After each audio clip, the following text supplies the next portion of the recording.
Hi guys, magluluto nga pala tayo ngayon ng macaroni sopas. Ayan nga, ginaya ko na nga yung mga kailangan para magigisa na tayo. Ayan, nilagay ko na yung margarine, kumukulo-kulo na. Then, ayan, nilagay ko na yung bawang, magigisa na. Hintayin natin mag golden brown. Para next naman natin yung onion. Ayan, hintayin lang natin. Sa pagluluto, hindi ka kailangan mainipin. Kasi pag nainip ka, alam mangyayari sa niluto mo. Aapurahin mo lang, di ba? Ayan, nailagay ko na nga yung onion. Halo-halo na naman. Kahilig ko talaga maghalo sa mga bawat niluluto. Pwera na lang kung malusak na, titigilan ko na syempre, di ba? Ang pangit naman tingnan pag lusak yung hinahalo o yung pagkain. Ayan nga yung nilagaw ko ng manok. Nilagay ko na rin yung manok na hinimay kanina.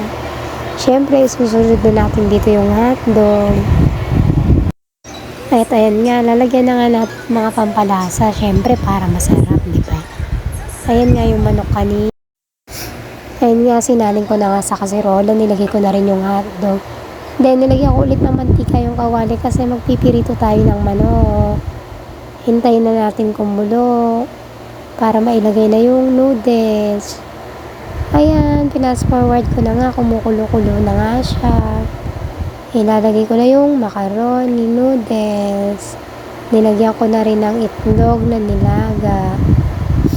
Ayan, nilagay ko na rin yung piniritong manok na pangsama sa sopas na ulam. Kulo-kulo lang. Wait natin kumulo hanggang sa lumambot yung noodles.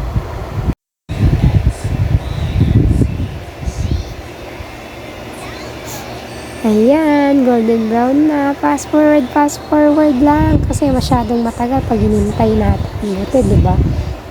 Ayan, tingin na natin ulit. Onti pa. Matigas talaga itong noodles na to. Napakahirap lutuin. Ay, ayan, habang naghihintay nga, inat-inat muna tayo and tingin-tingin sa labas. Kala mo totoo yung araw, pero peki lang naman, umaambon yan. Hindi tuloy makapagpatuyo ng mga damit. At ayan nga, tinignan ko yung sa kwarto, yung nagbabantay, nasasayaw-sayaw pa yung taga-alaga ko yun.